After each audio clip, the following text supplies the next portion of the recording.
शमीशान निर्वाणरूपम् विभुं व्यापकं ब्रह्मवेदस्वरूपम्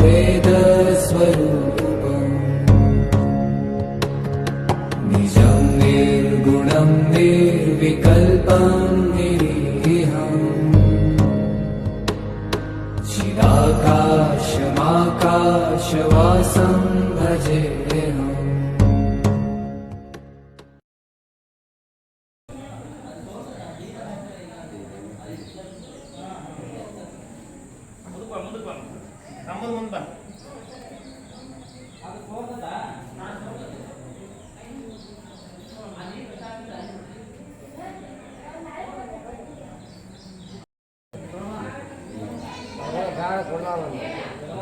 ಅಲ್ಲಿ ಅವ್ರದ್ದು ಒಂದು ಟೈಮಿಂಗ್ ಎಲ್ಲ ಇರೋದಪ್ಪ ಕೊಟ್ರೆ ನಾವು ಹೋಗಿ ಕೊಡಲ್ಲ. ಇನ್ಸಿಡೆಂಟ್ಗೆ ಹೋಗ್ತಿರ್ಲಿ ಇಲ್ಲ ಅದಕ್ಕೇನು ಹಲ್ಲತ್ತಿರಲ್ಲ. ಅಲ್ಲಿ ಒಂದು ಸ್ವಲ್ಪ ವೈಮೆನ್ಸ್ಗಳಿದಾವ, ಆಗ ಹೆಂಗೆ ಮಾಡ್ತಾರ. ಅಲ್ಲಿ ಹಂಗೆ ಸರಳ ಇಲ್ಲ. ಅಲ್ಲಿ ನಾವು ರಾತ್ರಿ ಧರ್ಮಕರ್ತನ ಫೋನ್ ಹಚ್ಚಿದ್ದೆವು, ನಿಮ್ಗೆ ಎಷ್ಟು ಬೇಕಷ್ಟು ತೊಗೊಂಡೋಗ್ರಿ ಅಂದರು. ಅಲ್ಲಿ ಇನ್ನೊಬ್ಬ ಧರ್ಮಕರ್ತನ ಎಡವಟ್ಟ ಅಲ್ಲಿ ನಾವು ಇಂತಹ ಧರ್ಮಗೋಷ್ಠಿಗಳನ್ನು ನಡೆಸುವುದರಿಂದ, ಧರ್ಮ ಜಾಗೃತಿಯ ಸಭೆಯನ್ನ ಮಾಡುವುದರಿಂದ ಅತ್ಯಂತ ಧರ್ಮದಲ್ಲಿ ಭಾಗಿಯಾಗಿ ಉತ್ಸುಕರಾಗ್ತಕ್ಕಂಥ ಮಾತನ್ನ ಹೇಳ್ತಾ ಇವತ್ತಿನ ಕಾರ್ಯಕ್ರಮ ಅತ್ಯಂತ ಸುಸೂತ್ರವಾಗಿ ನೆರವೇರಿಸಿಕೊಡ್ತಕ್ಕಂಥ ಮಾತನ್ನ ಹೇಳ್ತಾ ಇವತ್ತಿನ ದಿನ ನನ್ನ ಎರಡು ಮಾತುಗಳನ್ನ ಮುಗಿಸ್ತಾರೆ.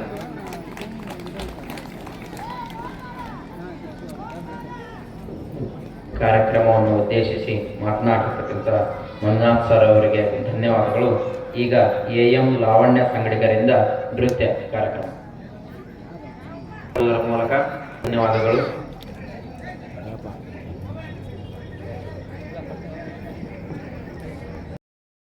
ಏನಂದ್ರೆ ಅವ್ರ ಕೈಯಲ್ಲೇ ಇದೆ ಎಲ್ಲ. ಯಾಕಂದ್ರೆ ಇವಾಗ ಮೊಬೈಲ್ ಯುಗ ಅಂತ ನಾವು ಹೇಳ್ತೀವಿ. ಮೊಬೈಲನ್ನು ನೀವೆಲ್ಲ ಮಕ್ಕಳಿಗೆ ಕೈಯಲ್ಲಿ ಕೊಟ್ಟು ಮೊಬೈಲ್ ಇದ್ರೆ ಮುಂದೆ ಎಲ್ಲ ಕೆಲಸ ಅನ್ನೋ ರೀತಿಯಲ್ಲಿ ಆಗಿದೆ.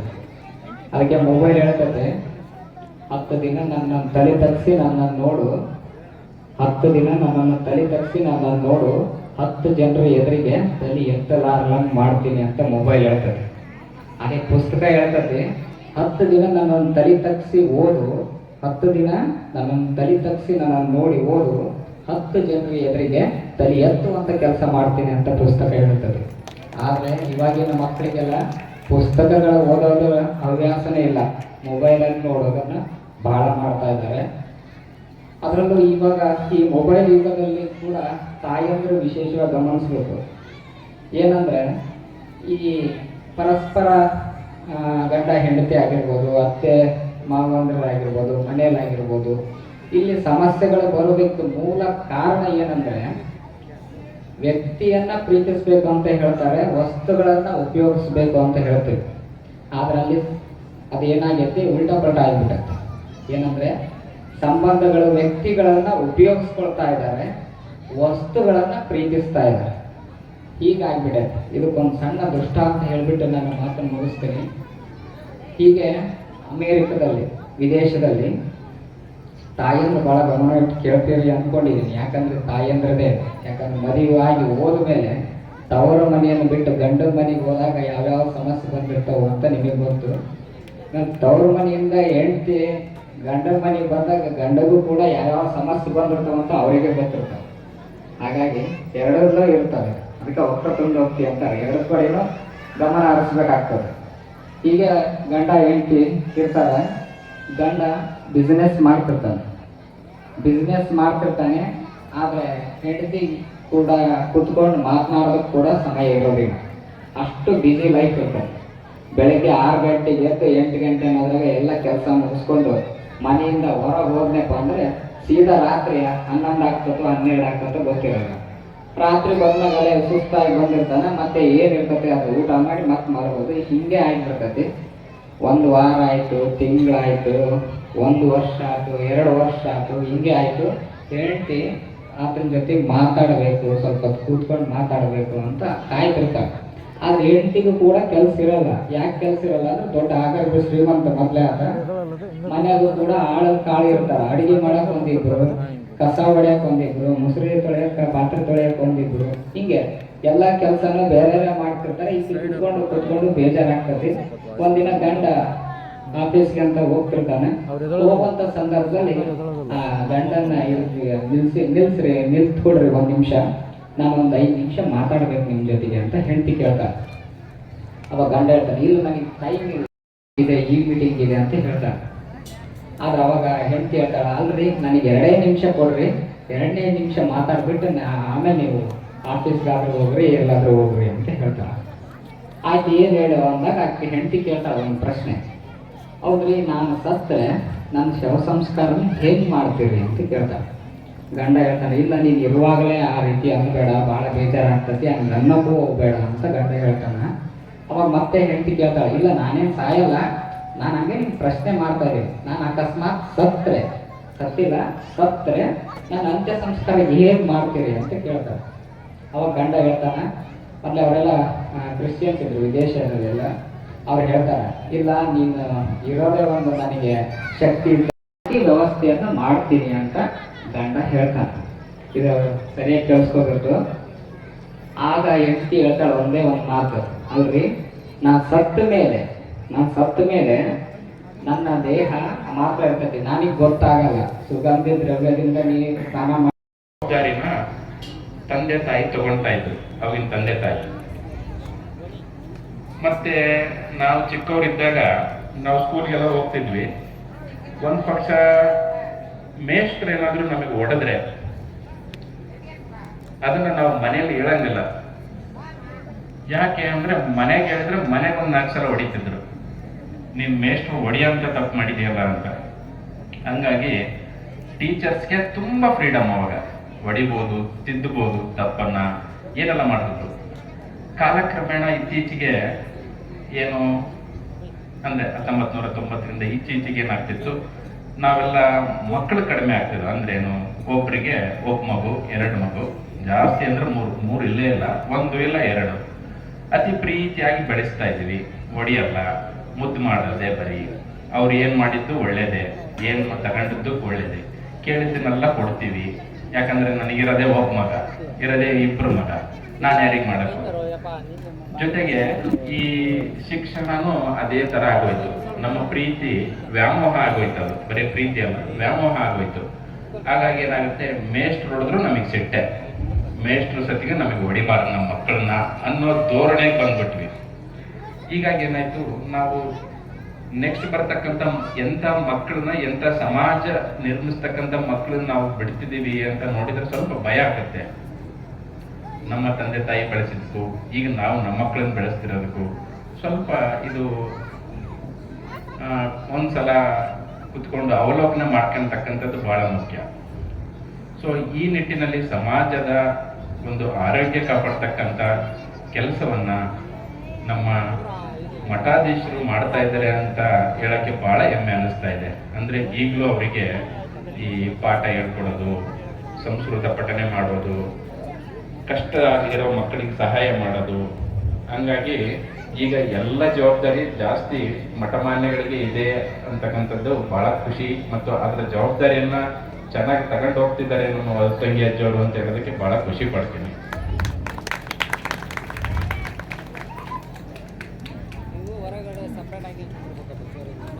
ಈ ವೈದ್ಯರತ್ನ ಪ್ರಶಸ್ತಿ ನನ್ನ ಅಲ್ಪ ಸೇವೆಯನ್ನ ಗುರುತಿಸಿ ಕೊಟ್ಟಿರ್ತಕ್ಕಂಥ ಪೂಜ್ಯರಿಗೆ ಮತ್ತು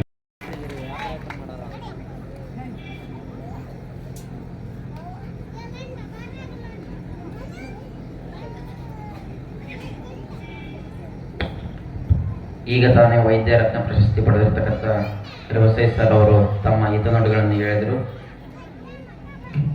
ಈಗ ಗುರುಗಳಿಂದ ಆಶೀರ್ವಚನ ಶ್ರೀ ಷಟಸ್ಥಲ ಬ್ರಹ್ಮಿ ಮರಳರಾಧ್ಯ ಶಿವಾಚಾರ್ಯ ಮಹಾಸ್ವಾಮಿಗಳು ಹಿರೇಮಠ ಅಳವಂಡಿ ಇವರಿಂದ ಆಶೀರ್ವಚನ.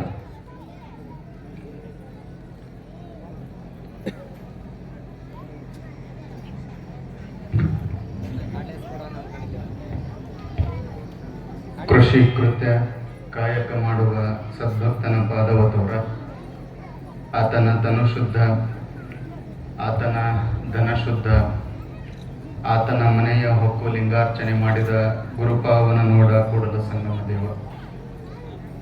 ಪ್ರಾತಸ್ಮರಣೀಯ ಆಚಾರ್ಯ ಪಂಚಕರನ್ನು, ಬಸವಾದಿ ಶಿವಶರಣರನ್ನು ಅರುಣ್ ಮಂದಿರದಲ್ಲಿ ಸ್ಮರಣೆ ಮಾಡಿಕೊಂಡು ಈ ಒಂದು ಸಮಾರಂಭದ ಪಾವನ ಸಾನ್ನಿಧ್ಯವನ್ನು ದಯಪಾಲಿಸಿರುವಂತಹ ಶ್ರೀಮನ್ ಮಹಾರಾಜ ನಿರಂಜನ ಜಗದ್ಗುರು ಕೊಟ್ಟೂರು ಮುಪ್ಪಿನ ಬಸವಲಿಂಗ ಪರಮ ಪೂಜ್ಯರ ಶ್ರೀಚರಣಗಳಲ್ಲಿ, ನಿಮ್ಮೆಲ್ಲರ ಪ್ರೀತಿಯ ಗುರುವರ್ಯರಾಗಿರುವ ಜಗದ್ಗುರು ಸೋಮಶಂಕರ ಮಹಾಸ್ವಾಮಿಗಳವರ ಶ್ರೀಚರಣಗಳಲ್ಲಿ, ನಂದೀಪುರದ ಪರಮ ಪೂಜ್ಯರಲ್ಲಿ, ತಮ್ಮೆಲ್ಲರಲ್ಲಿಯೂ ಕೂಡ ಶರಣಾರ್ಥಿಗಳು. ಈ ಕಾರ್ಯಕ್ರಮ ನೋಡಿದ್ರ ಏನು ಅನ್ನಿಸ್ತೈತಿ ಅಂತಂದ್ರ, ಸ್ವರ್ಗ ಅದು ಎಲ್ಲೋ ಇಲ್ಲ, ಉತ್ತಂಗಿ ಗ್ರಾಮದೊಳಗೆ ಐತಿ ಅಂತ ಹೇಳಿ ಈ ಕಾರ್ಯಕ್ರಮವನ್ನು ನೋಡಿದ್ರ ಅನ್ನಿಸ್ತೈತಿ. ನಿಮ್ಮ ಪರಮ ಪೂಜ್ಯರು ವಿಶೇಷವಾಗಿರುವಂತಹ ಕಾರ್ಯಕ್ರಮಗಳನ್ನ ಆಯೋಜನೆಯನ್ನ ಮಾಡಿ ಸಮಾಜದ ಜನರಿಗೆ ಜ್ಞಾನದ ಬೆಳಕನ್ನ ನೀಡುವಂತಹ ಕೆಲಸವನ್ನ ಮಾಡಿಕೊಂಡು ಬರ್ತಾ ಇದ್ದಾರೆ. ಅಷ್ಟೇ ಅಲ್ಲ, ಇವತ್ತು ಈ ಒಂದು ವೇದಿಕೆಯ ಮೇಲೆ ಯಾವುದೋ ಒಂದು ಸಣ್ಣ ಮಠದ ಒಂದು ಗ್ರಾಮದ ಪೂಜ್ಯರು ಆಗಮಿಸಿಲ್ಲ.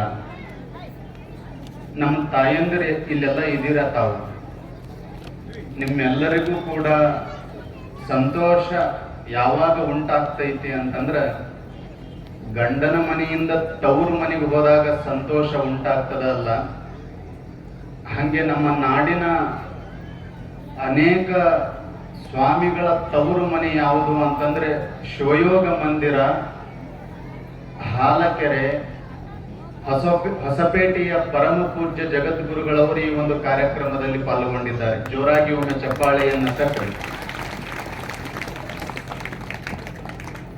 ಒಂದು ಮರ ನೂರಾರು ವರ್ಷ ನೆರಳಾಗಿ ನಿಂತ ಮರ ತೊಲೆಯಾಗಿ ಉಳಿಯಿತು 1000 ವರ್ಷ. 100 ವರ್ಷ ಆಳಿದ ಅರಸ ಹೆಣವಾಗಿ ಉಳಿಯಲಿಲ್ಲ 3 ನಿಮಿಷ ಅಂತ ಹೇಳ್ತಾರೆ. ಅಂದ್ರೆ ಒಂದು ಮರ ಎಷ್ಟು ಕೆಲಸ ಮಾಡ್ತೈತಿ ಅಂತಂದ್ರೆ, ನೆರಳು ಕೊಡ್ತೈತಿ, ಹಣ್ಣು ಕೊಡ್ತೈತಿ, ಪ್ರಾಣಿ ಪಕ್ಷಿಗಳಿಗೆ ಆಶ್ರಯವನ್ನು ಕೊಡ್ತೈತಿ. ಹಂಗೆ ಪರಮ ಪೂಜ್ಯರು ಹೊಸಪೇಟೆಯ ಲಿಂಗೈಕ್ಯ ಜಗದ್ಗುರು ಸಂಗನ ಬಸವ ಮಹಾಸ್ವಾಮಿಗಳವರು ನಾಡಿನ ಅನೇಕ ಸಾಧಕರನ್ನ, ಈ ನಾಡಿನಲ್ಲಿ ಶಿಕ್ಷಣದ ಕ್ರಾಂತಿಯನ್ನ, ಆಧ್ಯಾತ್ಮದ ಕ್ರಾಂತಿಯನ್ನ ಮಾಡಿದಂತ ಪರಮ ಪೂಜ್ಯರು. ಇವತ್ತು ಅಂತ ಪರಮ ಪೂಜ್ಯರು ನಿಮ್ಮ ಗ್ರಾಮಕ್ಕೆ ದಯಮಾಡಿಸಿದ್ದಾರೆ. ಒಮ್ಮೆ ಏನಾಗಿತ್ತು ಅಂತಂದ್ರೆ, ಒಂದು ಕಾಡಿಗೆ ಬೆಂಕಿ ಹತ್ತಿತ್ತು. ಈ ತೆಲಂಗಾಣದೊಳಗ ಯಾವುದೋ ಒಂದು ಕಂಪನಿಯನ್ನು ಮಾಡಬೇಕು ಅಂತ ಹೇಳಿ ನೂರಾರು ಎಕರೆಯನ್ನ ಈ ಇಟಾಚಿ ಬುಲ್ಡೇಜರ್ ತಗೊಂಡು ಅರಣ್ಯವನ್ನು ನಾಶ ಮಾಡ್ತಾ ಇದ್ದಾರೆ. ಅಲ್ಲಿರುವಂತ ಪ್ರಾಣಿ ಪಕ್ಷಿಗಳೆಲ್ಲವೂ ಕೂಡ ತಮ್ಮ ರೋದನೆಯನ್ನ ಹೊರಗೆ ಹಾಕ್ತಾ ಇದ್ದಾವೆ, ಕೂಗ್ತಾ ಇದ್ದಾವೆ. ಹಂಗೆ ಒಂದು ದಿವಸ ಒಂದು ಅರಣ್ಯಕ್ಕೆ ಬೆಂಕಿ ಹತ್ತಿತ್ತಲ್ಲ, ಆ ಬೆಂಕಿ ಎಷ್ಟರ ಮಟ್ಟಿಗೆ ರಭಸದಿಂದ ಕೂಡಿತ್ತು ಅಂತಂದ್ರೆ, ಅಲ್ಲಿರುವಂತಹ ಪ್ರಾಣಿ ಪಕ್ಷಿಗಳೆಲ್ಲವೂ ಕೂಡ ಸಾಯ್ತಾ ಇದ್ವು ಆ ಅಗ್ನಿಯ ಒಂದು ಅವಾಂತರಕ್ಕೆ. ಆದ್ರೆ ನೆನಪಿರ್ಲಿ ನಿಮಗ, ಆ ಅರಣ್ಯಕ್ಕೆ ಏನು ಬೆಂಕಿ ಹತ್ತಿತ್ತಲ್ಲ, ಆ ಅರಣ್ಯದೊಳಗಿರುವಂತ ಒಂದು ಪಕ್ಷಿ ಏನು ಮಾಡ್ತಿತ್ತು ಅಂತಂದ್ರೆ, ಎಲ್ಲೋ ದೂರದಲ್ಲಿರುವಂತಹ ನದಿಗೆ ಹೋಗಿ ತನ್ನ ಪುಟ್ಟ ಕೊಕ್ಕಿನಿಂದ ಆ ನೀರನ್ನು ತೆಗೆದುಕೊಂಡು ಬಂದು ಹತ್ತಿರುವಂತ ಅರಣ್ಯಕ್ಕೆ ಹಾಕ್ತಾ ಇತ್ತು. ಮನುಷ್ಯ ನಾವೆಲ್ಲ ನಿಂತು ಬೆಂಕಿಯನ್ನು ಆರಿಸಬೇಕು ಅಂತಂದ್ರೆ ಬಹಳ ಕಷ್ಟ ಆಗ್ತದೆ. ಅಂಥದ್ದು ಒಂದು ಪುಟ್ಟ ಪಕ್ಷಿ ಎಲ್ಲೋ ಇರುವಂತ ನದಿಗೆ ಹೋಗಿ ನೀರನ್ನ ತಂದು ನಿಂತು ನೋಡ್ತಾ ಇದ್ದ, ಕೈ ಕಟ್ಟಿಕೊಂಡು ನೋಡ್ತಾ ಇದ್ದ ಈ ಪಕ್ಷಿ ಮಾಡುವಂತ ಕೆಲಸವನ್ನ. ಅವನು ಮನುಷ್ಯ ಅಂದ, ಪಾಪ ಮನುಷ್ಯರಿಗೆ ಬೆಂಕಿ ಹಚ್ಚ ಗೊತ್ತೈತೆ, ಆರಿಸಿ ಗೊತ್ತಿಲ್ಲ. ಆ ಪಕ್ಷಿಗೆ ಅವ ಅಂದ. ನಮಗೂ ಒಂದ್ ಸ್ವಲ್ಪ ಅವಾಗವಾಗ ಅನಿಸ್ತಿರ್ತೈತಿ ಒಳ್ಳೆಯ ಕೆಲಸಗಳನ್ನ, ಒಳ್ಳೆಯ ಕಾರ್ಯಗಳನ್ನ, ಸ್ವಲ್ಪ ಯಾರಾದ್ರೂ ಚಲೋ ಬೆಳೆದ್ರು ಅಂತಂದ್ರ, ಏನಾದ್ರೂ ಸಾಧನೆ ಮಾಡಿದ್ರು ಅಂತಂದ್ರ ಅವರು ಹೊಟ್ಟಿಯೊಳಗನ ಬೆಂಕಿ ಹತ್ತಿರ್ತೈತಿ ಒಬ್ರನ್ನೊಬ್ರು. ನೀವೆಲ್ಲ ನೋಡ್ತೀರಿ, ಅಕ್ಕ ಪಕ್ಕ ಹಿಂದ ಮುಂದೆ ಎಲ್ಲ ಇರ್ತಾರ. ಆ ಮನುಷ್ಯ ಅಂದ ಪಕ್ಷಿಗೆ, ಅಲ್ಲ ಬುದ್ಧಿಗಿದ್ದೆ ಐತಿ ನಿನಗೆ ಅಂತ. ಅದಕ್ ಪಕ್ಷಿ ಕೇಳಿತು, ಎದಕ್ ಬುದ್ಧಿ ಐತಿ ಅಂತ ಹೇಳಿ ಕೇಳ್ತೀಯ? ಅದಕ್ಕ ಪಕ್ಷಿ ಮನುಷ್ಯನನ್ನು ಕೇಳಿದಾಗ ಮನುಷ್ಯ ಹೇಳಿದ, ಇಷ್ಟು ದೊಡ್ಡ ಅರಣ್ಯ ನೀನು ಎಲ್ಲೋ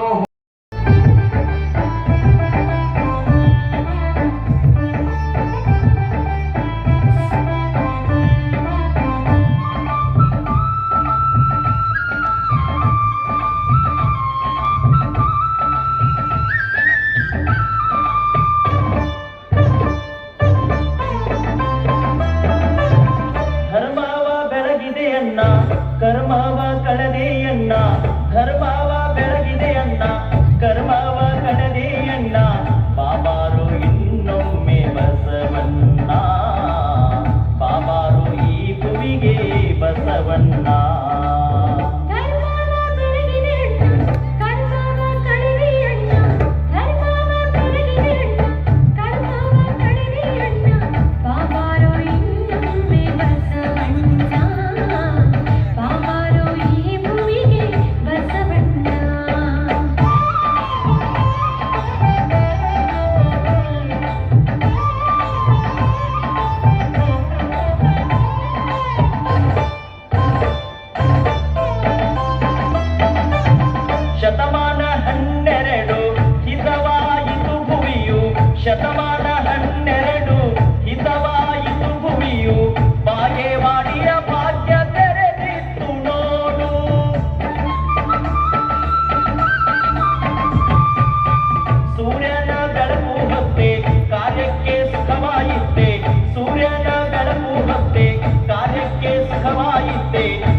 ಇಲ್ಲಿಯವರೆಗೆ ನೃತ್ಯ ರೂಪಕವನ್ನು ಮಾಡಿರ್ತಕ್ಕಂಥ ಮುದ್ದು ಮಕ್ಕಳಿಗೆ ಪೂರಕವಾದ ಧನ್ಯವಾದಗಳೊಂದಿಗೆ ಈಗ ಮುಂದಿನ ಕಾರ್ಯಕ್ರಮ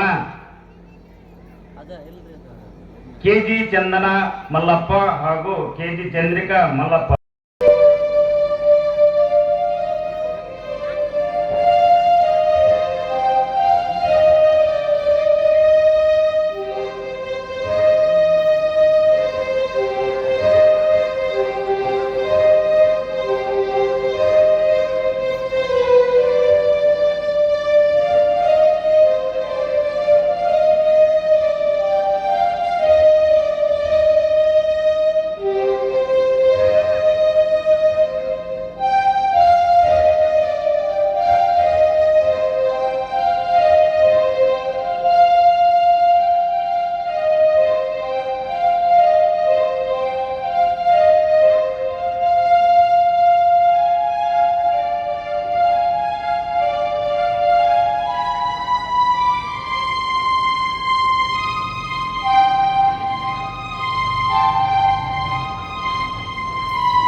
ಜಾತ್ರಾ ಮಹೋತ್ಸವಾದಿಗಳು, ಧರ್ಮಗೋಷ್ಠಿಗಳು, ಸಾಮಾಜಿಕವಾಗಿ ರೈತ ಗೋಷ್ಠಿ, ಹಲವಾರು ಚಿಂತನ ವೇದಿಕೆಗಳನ್ನ ಮಠಗಳಲ್ಲಿ ಮಾಡ್ತಾ ಬಂದಿದ್ದಾರೆ. ವಿಶೇಷವಾಗಿ ಇವತ್ತು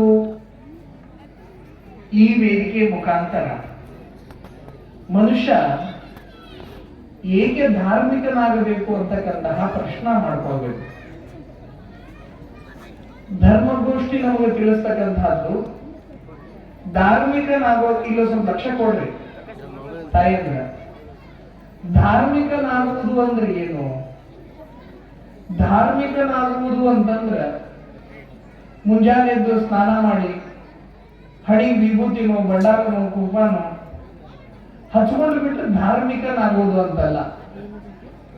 ನಮ್ಮಲ್ಲಿ ಶರಣರು ಬಹಳ ಸುಂದರವಾಗಿರ್ತಕ್ಕಂತಹ ಒಂದು ಮಾತನ್ನು ಹೇಳ್ತಾರೆ, ನಡೆಯಲರಿಯದೆ ನುಡಿಯಲರಿಯದೆ ಲಿಂಗವ ಪೂಜಿಸಿ ಫಲವೇನಯ್ಯ ಅಂತಕ್ಕಂತಹ ಮಾತು ಹೇಳ್ತಾರೆ. ನಮ್ಮ ನಡೆನುಡಿ ಶುದ್ಧವಾಗಲಿಲ್ಲ ಅಂತಂದ್ರೆ ನಮ್ಮೆಲ್ಲ ಪೂಜೆ ಪುರಸ್ಕಾರಗಳು ಸಹ ವ್ಯರ್ಥ ಅಂತ ಹೇಳ್ತಾರೆ. ನಡೆ ಮತ್ತು ನುಡಿ ಶುದ್ಧ ಆಗ್ಲಿಕ್ಕೆ ಧಾರ್ಮಿಕ ಗೋಷ್ಠಿ ಮಾಡುವುದು. ಪ್ರಪಂಚದ ಇತಿಹಾಸದೊಳಗ ಧರ್ಮ ಯಾವಾಗ್ಲೂ ಸಂಕುಚಿತಗಳನ್ನು ನಿರ್ಮಾಣ ಮಾಡಿಲ್ಲ. ಧರ್ಮದೊಳಗಿರ್ತಕ್ಕಂತಹ ಧರ್ಮ ಗುರು ಅನ್ನಿಸ್ಕೊಂಡವನು ಧಾರ್ಮಿಕ ಆಗಿರ್ತಕ್ಕಂಥವನು ಭ್ರಷ್ಟನಾಗಿರ್ಬೋದೇ ವಿನಃ ಧರ್ಮ ಯಾವಾಗ್ಲೂ ಶುದ್ಧವಾಗಿ ತನ್ನನ್ನು ಅನುಸರಿಸಿದವರನ್ನ ಭ್ರಷ್ಟರನ್ನಾಗಿಸಿರ್ತಕ್ಕಂತಹ ಇತಿಹಾಸ ಇಲ್ಲ. ಧರ್ಮ ಯಾವಾಗಲೂ ಉದಾರ ಚರಿತರನ್ನೇ ಜಗತ್ತಿಗೆ ಕೊಟ್ಟಿದೆ. ಇವತ್ತು ಧಾರ್ಮಿಕ ಗೋಷ್ಠಿಯನ್ನು ಏರ್ಪಡಿಸಲಿಕ್ಕೆ ಕಾರಣ ಏನು ಅಂತಂದ್ರೆ, ಮನುಷ್ಯ ಸಾಮಾನ್ಯವಾಗಿ ತನ್ನ ಮೂಲ ಗುಣಗಳಿಂದ ತಾನು ಇದಕ್ಕೆ ಏನಂತ ಕರೀತಾರ ಅಂತಂದ್ರೆ ಗ್ರಾಮೀಣರ ವೇದ ಅಂತ ಕರೀತಾರೆ. ಇದಕ್ಕೆ ಏನಂತ ಹೇಳ್ರಿ? ಗ್ರಾಮೀಣರ ವೇದ ಅಂತ. ಈ 3,000 ಪದ ಎಷ್ಟು ಚಲೋ ಐತಿ ನೋಡಿ, ನಮ್ ಹಿರಿಯರು ಪ್ರಯೋಗ ಮಾಡ್ಯಾರ. ಇದು ಯಾವ ಡಿಕ್ಷನರಿ ಒಳಗೂ ಈ ಪದ ನಿಮ್ಗೆ ಸಿಗೋದಿಲ್ಲ. ಯಾವ ಡಿಕ್ಷನರಿ ತಗೊಂಡು ಬಂದ್ರು ನಿಮ್ಗೆ ಈ ಪದ ಸಿಗೋದಿಲ್ಲ. ಇದ್ರೊಳಗೆ ಎಷ್ಟು ದೊಡ್ಡ ಕಿಮ್ಮತ್ತಿನ ವಿಚಾರಗಳನ್ನ ಎಲ್ಲ ವೇದ, ಉಪನಿಷತ್ತು, ವಚನ, ಇಡೀ ನಮ್ಮ ಋಷಿಮುನಿಗಳು, ಶರಣರು, ಸಂತರು ಏನ್ ಹೇಳಿದಾರ ಅದೆಲ್ಲವನ್ನ ಈ ಒಂದು ವಾಕ್ಯದೊಳಗೆ ಇಟ್ಟಿದ್ದಾರೆ ನಮ್ಮ ಹಿರಿಯರು. ಇದೊಂದು ಅರ್ಥ ಆಯ್ತು ಅಂತಂದ್ರೆ ನಾವು ತಣ್ಣಗಿರ್ತೇವೆ ನೋಡಿ. ಊರು ಸಾಬರಿ ಯಾಕೆ ತಣ್ಣಗಿದ್ರ ಆತಪ್ಪ. ಮನುಷ್ಯ ಯಾಕೆ ದುಃಖಿತನಾಗ್ತಾನ ಅಂತಂದ್ರೆ ನಾವೆಲ್ಲರೂ ಊರು ಸಾಬರಿ ಮಾಡ್ತಿರ್ತೇವೆ. ನಮ್ಮಷ್ಟಕ್ಕೆ ನಾವು ಯಾವಾಗಲೂ ಏನೂ ನೋಡ್ಕೊಳ್ಳೋದಿಲ್ಲ. ನಾವು ನನ್ನದನ್ನ ಬಿಟ್ಟು ಇತರರನ್ನ ನೋಡ್ಕೊಂಡು ಹೋಗ್ತೇವಲ್ಲ, ಅವಾಗ ಪ್ರಾಬ್ಲಮ್ ಸ್ಟಾರ್ಟ್ ಆಗೋದು. ಪ್ರಾಬ್ಲಮ್ ಯಾವಾಗ ಪ್ರಾರಂಭಗೊಳ್ತಾವ ಅಂತಂದ್ರೆ ನನ್ನನ್ನ ನಾನು ನೋಡ್ಕೊಂಡೆ ಅಂತಂದ್ರೆ ಯಾವಾಗ್ಲೂ ಸಮಸ್ಯೆಗಳು ಉದ್ಭವವಾಗೋದಿಲ್ಲ. ನಾವು ಇತರರನ್ನ ನೋಡ್ಲಿಕ್ಕೆ ಪ್ರಾರಂಭ ಮಾಡ್ತೇವೆ. ನಮ್ಮ ಮನೆಯೊಳಗೆ ಒಂದು ಟಿವಿ ಬಂತ, ಅವ್ರ ಮನೆಗಿಲ್ಲ, ನಂದು ದೊಡ್ಡದೈತಿ ಅಂತ ನಾವು ವಿಚಾರ ಮಾಡ್ತೇವೆ. ಇದು ಅಲ್ಲ. ನಾವು ಇತರರನ್ನ ನೋಡಿ ಸಂತೋಷ ಪಡ್ತೇವಿ. ಇತರರನ್ನ ನೋಡಿ ನಾನು ಅವರಿಗೆ ಹೋಲಿಕೆ ಮಾಡಿಕೊಂಡು ನಾನು ಸಂತೋಷವಾಗಿ ಬದುಕ್ತೇನೆ ಅಂತಕ್ಕಂತಹ ಭಾವನಾ ತಲೆಯೊಳಗೆ ಬಂತು ಅಂತಂದ್ರೆ ಆ ಮನುಷ್ಯ ಯಾವಾಗಲೂ ಸಂತೋಷಿಯಾಗಿರ್ಲಿಕ್ಕೆ ಸಾಧ್ಯವಿಲ್ಲ. ನಾವು ಇತರರನ್ನ ಯಾವಾಗಲೂ ನೋಡಬಾರ್ದು. ನಮಗೇನು ದೇವರ ಆಶೀರ್ವಾದ ಮಾಡಿರ್ತಾರೆ ಅದನ್ನ ಸ್ವೀಕಾರ ಮಾಡಿ ಯಾರು ಬದುಕ್ತಾರ ಅವನು ಸಂತೋಷಿಯಾಗಿರ್ತಾನೆ. ಈಗ ನೋಡ್ರಿ, ಈ ಮಠಕ್ಕೆ ಒಬ್ರು ಗುರುಗಳಿದ್ರು. ಈ ಒಂದು 7-8 ತಿಂಗಳಿಂದ ಒಬ್ರು ಗುರುಗಳಿದ್ರು. ಆ ಗುರುಗಳಿದ್ರು, ಆ ಗುರುಗಳು ನಿರ್ಗಮಿಸಿದ್ರು. ಈಗ ಈ ಗುರುಗಳು ಬಂದಾರ, ನಾವು ಬಂದೇವಿ. ನಾವು ಇನ್ನು ಒಂದು 100 ವರ್ಷಕ್ಕೆ ನಾವು ಇರೋದಿಲ್ಲ, ಮುಂದೆ ಕುತ್ಕೊಂಡ್ರು ನೀವು ಇರೋದಿಲ್ಲ. ಆದ್ರೆ ನಾನೇನು ವಿಚಾರ ಮಾಡ್ತೇನೆ, ಕುತ್ಕೊಂಡು ಇದಷ್ಟು ನನ್ನ ಹೆಸರಲ್ಲೇ ಆಗ್ಬೋದು ನೋಡೋದು ವಿಚಾರ ಮಾಡ್ತೇನೆ ನಾನು. ಈಗ ಬಂದು ಸುಮ್ ಕುತ್ಕೊಳ್ರಿ, ನೀವು ಮನಸ್ಸಿನಾಗ ಅನ್ಕೊಳ್ರಿ. ಏನ್ ಅನ್ಕೊಳ್ರಿ? ಇದೆಲ್ಲ ನಂದ ಅಂತ ಅನ್ಕೊಳ್ರಿ. ಬಾಯ್ ಬಿಟ್ಟು ಯಾವಾಗ್ಲೂ ಹೇಳ್ಬಾರ್ದು. ಇದೆಲ್ಲ ನಂದ ಅನ್ಕೊಳ್ರಿ. ಬುದ್ಧನು ನಿಂಗ 1000 ಜನ ಕುತ್ಕೊಂಡಿದ್ರು. ಬುದ್ಧ ಸುಮ್ಮನೆ ಕುತ್ಕೊಂಡಿದ್ದ, ಬಂದವ್ರಿಗೆಲ್ಲ ಉಪದೇಶ ಮಾಡ್ತಿದ್ದ. ನಾವು ಅಷ್ಟೇ ಸಂಕ್ಷಿಪ್ತವಾಗಿ ಉಪದೇಶ ಮಾಡ್ತಿದ್ದ. ಉಪದೇಶ ಮಾಡ್ಬೇಕಾದಾಗ ಒಬ್ರು ದೂರಲಿಂದ ಬಂದ, ಹುಟ್ಟರು ದುಗಿಸಿ ಬಂದ. ಬುದ್ಧನ ಮುಂದೆ ಕುತ್ಕೊಂಡ. ನಾವು ಶಿಷ್ಯ ಜೋರಿದ್ನಾವ, ಬುದ್ಧನ ಮುಂದೆ ಬಂದು ಕುತ್ಕೊಂಡ. ಬುದ್ಧ ನಾನು ಬೋಧನೆ ಮಾಡ್ಬೇಕು ನೀನೀಗ ಅಂತಂದ. ಬುದ್ಧ ಕಣ್ಣು ಮುಚ್ಚಿದ. 1 ನಿಮಿಷ ಬಿಟ್ಟು ಕಣ್ಣು ತೆರೆದ. ಸರ್ವಂ ಕ್ಷಣಿಕಂ ಅಂತ ಹೇಳಿದ. ಏನ್ ಹೇಳಿದ್ದಾರೆ? ಸರ್ವಂ ಕ್ಷಣಿಕಂ ಅಂತ ಹೇಳಿದ. ಇದ್ರೊಳಗೆ ಇಷ್ಟು ಮಜಾ ಅದಲ್ಲ. ಇದೊಂದು ಅರ್ಥ ಆಯ್ತು ಅಂತಂದ್ರೆ ನಮ್ಗೆಲ್ಲ ಅರ್ಥ ಆಗುತ್ತೆ ನೋಡಿ. ನೀವೊಂದು ಮಜಾ ಮಾಡಿದ್ರೆ ಮಜಾ ನಿಮ್ಗೆ ಅರ್ಥ ಆಗ್ಬೇಕು ಅಂತಂದ್ರೆ ನಿಮ್ ಮನೆಗೆ ಹೋಗ್ರಿ, ಚಲೋ ಮನಿ ಕಟ್ಟಿಸ್ಕೊಳ್ರಿ. ನೀವು ಚಲೋ ಮನಿ ಇತ್ತು ಅಂತಂದ್ರೆ ಸೋಫಾ ಸೆಟ್ ಆ ಸೆಟ್ ಈ ಸೆಟ್ ಏನ್ ಸೆಟ್ಗಳದಾವ ಎಲ್ಲ ಸೆಟ್ ಮಾಡ್ಬಿಡು ಅನ್ಸತ್ತೆ. ನಡು ನಿಂತ್ಕೊಳ್ರಿ, ನಡು ನಿಂತ್ಕೊಂಡು ಒಂದ್ ಮಾತಾಡ್ಬೇಕು. ಏನ್ ಅನ್ಬೇಕು? ಸರ್ವಂ ಕ್ಷಣಿಕ ಮಾಡ್ಬೇಕು. ಇದ್ ಅನ್ಕೊಳ್ರಿ ನೀವು. ಈಗೆಲ್ಲ ದೊಡ್ಡ ಮದುವೆ ಇರ್ತೈತಿ, ದೊಡ್ಡ ಜೋರ್ದಾರ್ ಮಾಡಿರ್ತಾರ, ನಮಗೊಂದೊಂದ್ ಸರ್ತಿ ತಡ್ಕೊಳಕ್ ಆಗ್ತಿರೋದಿಲ್ಲ. ಹೋಗ್ಬೇಕಲ್ಲಿ ನಿಂತ್ಕೋಬೇಕು, ನಡು ನಿಂತ್ಕೊಳ್ಬೇಕು. ಲಕ್ಷ ಲಕ್ಷ ಗಟ್ಟಲೆ ಜನ ಸೇರಿರ್ತಾರ, ನಡು ನಿಂತ್ಕೋಬೇಕು, ಕಣ್ಣು ಮುಚ್ಕೊಂಡು ಒಂದು ಮಾತು ಅನ್ಕೋಬೇಕು. ಏನು? ಸರ್ವಂ ಕ್ಷಣಿಕ ಮಾತ. ಏನದಲ್ಲ ಎಲ್ಲ ಕ್ಷಣಿಕ ಅನ್ನೋದು ನಮ್ಮ ತಲೆಯೊಳಗೆ ಬಂತು ಅಂತಂದ್ರೆ ಮನುಷ್ಯನಿಗೆ ದುಃಖದ ತಾಪ ಕಡಿಮೆ ಆಗುತ್ತೆ. ನಾವು ಯಾವಾಗಲೂ ಅಧ್ಯಾತ್ಮ ಅನ್ನೋದು ನಿಮ್ಮ ದುಃಖ ದೂರ ಮಾಡೋದಿಲ್ಲ, ಅದರ ತಾಪ ಕಡಿಮೆ ಮಾಡುತ್ತೆ. ಇವ ಸಾಯ್ತಾನ ಅಂತ ಗೊತ್ತಿತ್ತು ಅಂತಂದ್ರೆ ಅವ್ ಸತ್ತಾಗ ದುಃಖ ಆಗೋದಿಲ್ಲ ನಮಗ. ಗಟ್ಟಿ ಮುಟ್ಟಿದ್ ಡಮ್ ಅಂದ್ಬಿಟ್ಟ ಅಂತಂದ್ರೆ ದುಃಖ ಆಗತ್ತೆ ನಮಗ. ಹೋಗ್ಬಿಟ್ನಲ್ಲ, ಇನ್ನೂ ಕೈಕಾಲು ಶಕ್ತಿ ಇತ್ತಲ್ಲ ಅಂತಂದ್ರೆ. ಯಾವಾಗಾದ್ರೂ ಸತ್ಯ ಇವ್ರು ಹೋಗೋದಂತ ನಮ್ಗೆ ಗೊತ್ತಿತ್ತು ಅಂತಂದ್ರೆ ದುಃಖದ ತೀವ್ರತೆ ಕಡಿಮೆ ಇರ್ತೈತಿ. ಅಧ್ಯಾತ್ಮ ಏನ್ ಮಾಡುತ್ತೆ ಅಂತಂದ್ರೆ ದುಃಖದ ತಾಪವನ್ನ ಕಡಿಮೆ ಮಾಡುತ್ತೆ ವಿನಃ ದುಃಖವನ್ನ ನಿವಾರಣೆ ಮಾಡೋದಿಲ್ಲ. ದುಃಖ ಇರೋದ ಆ ದುಃಖದ ತಾಪ ಕಡಿಮೆ ಆಗಬೇಕು ಅಂತಂದ್ರೆ ಮನುಷ್ಯ ಧಾರ್ಮಿಕನಾಗಬೇಕು. ಧಾರ್ಮಿಕನಾಗೋದ್ರಿಂದ ಮನುಷ್ಯ ತನ್ನ ದುಃಖವನ್ನ ದೂರ ಮಾಡಿಕೊಳ್ಳಲಿಕ್ಕೆ ಸಾಧ್ಯವಾಗುತ್ತೆ. ಪೂಜ್ಯರು 7 ವರ್ಷಗಳಾಗಿ 7ನೇ ವರ್ಷದ ಪೀಠಾರೋಹಣ ಕಾರ್ಯಕ್ರಮವನ್ನು 6 ವರ್ಷ ಸಂಪನ್ನಗೊಳಿಸಿ ಇದಕ್ಕೊಂದು ಪದ ಅದ ನೋಡ್ರಿ. ಏನು ಅಂತಂದ್ರೆ ನೀರದ, ಬೆಂಕಿ ಅದ, ಗಾಳಿ ಅದ, ಈ ಬಯಲು ಆಕಾಶ ಅದಲ್ಲ, ಎಲ್ಲದಕ್ಕೂ ಅವಕಾಶ ಮಾಡಿಕೊಟ್ಟದ ಈ ಆಕಾಶ. ಇದ್ರೊಳಗೆ ಎಲ್ಲವೂ ಅದ, ಆದ್ರೆ ಇದು ಒಂದು ದಿನ ಅದ್ರೊಳಗಿನ ಮಗ್ನಾಗತ್ತೆ. ಈ ದೇಹ ಕಾಣಬಹುದೈತೆ ನೋಡ್ರಿ, ಇದು ಒಂದು ಮೂರ್ತ ರೂಪ ಹೊತ್ತದ. ಈಗ ಮೊದಲು ಅಣುರೂಪ ಇಟ್ಟಿದ್ದು, ಒಂದು ಸಣ್ಣ ಹಣ್ಣು ತಾಯಿ ಗರ್ಭ ಬರ್ಬೇಕಾದಾಗ ಅಣುರೂಪದೊಳಗೆ ಬಂತು. ಅಣುಗಳು ಕೂಡ್ಕೊಂಡು ಒಂದು ರೂಪ ತಾಳುತ್ತೆ, ಮತ್ತಿದು ಕೊನೆಗೆ ಏನಾಗತ್ತೆ? ಅಣುನ ಆಗತ್ತೆ. ಇದು ಮೊದಲ ಏನೂ ಇದ್ದಿದ್ದಿಲ್ಲ, ಈಗ ಏನೋ ಆದಂಗ, ಏನೋ ದೊಡ್ಡದಾದಂಗ, ಏನೋ ದೊಡ್ಡದು ಸಾಧಿಸದಂಗ, ಏನೇನೋ ಮಾಡ್ದಂಗ ಅನ್ಸಾಕ್ ಕುಂತದ. ಬಹಳ ದೂರ ನಾವು ಹೋದಂಗ ಅನ್ಸಾಕ್ ಕುಂತದ. ಮತ್ತು ಕೊನೆಗೆ ಹೆಂಗ ಅಣುರೂಪದೊಳಗಿರ್ತಲ್ಲ, ಅಣುರೂಪನ ಈ ದೇಹ ತಾಳತ್ತ. ಇದು ಅಣುರೂಪನ ಈ ದೇಹ ತಾಳತ್ತಂದ ಮೇಲೆ ನಮಗೆ ಶರಣರು ಹೇಳೋದು ಬ್ರಹ್ಮ ಸತ್ಯ ಜಗನ್ಮಿತ್ಯ ಅಂತ ಹೇಳೋದಿಲ್ಲ. ಅವರು ಬ್ರಹ್ಮ ಸತ್ಯ, ಜಗತ್ತು ಸತ್ಯ ಅಂತ ಹೇಳ್ತಾರೆ. ಈ ಜಗತ್ತು ಸತ್ಯ ಹೆಂಗಾಗತ್ತೆ ಅಂತಂದ್ರೆ ಇದನ್ನ ಪ್ರಸಾದಮಯವಾಗಿ ಸ್ವೀಕಾರ ಮಾಡಬೇಕು. ಪ್ರಸಾದಮಯವಾಗಿ ಸ್ವೀಕಾರ ಮಾಡೋದಂದ್ರೆ ಏನು? ಈ ಮಠದೊಳಗೆ ಪ್ರಸಾದ ಮಾಡಿರ್ತಾರೆ, ಪ್ರಸಾದ ಮಾಡ್ತಿರ್ತಾರೆ. ಅಲ್ಲಿ ಉಪ್ಪು ಖಾರ ಬಂದಿದ್ರವರೆಲ್ಲ ಶಿಷ್ಯ ಅದರ ಕಡೆ ಆಶೀರ್ವಾದ ತಗೊಂಡು ಹೋದ್ರು. ಉಪ್ಪು ಖಾರ ಎಲ್ಲ ಹಾಕಿರ್ತಾರೆ. ನೀವು ಈ ಮೂಗಿನ ಹೋಗ್ತೀರಿ, ಮೂಗು ಏರಿಸ್ತೀರಿ ಹೊಡಿತೀರಿ, ಮೂಗು ಏರಿಸ್ತೀರಿ ಹೊಡಿತೀರಿ.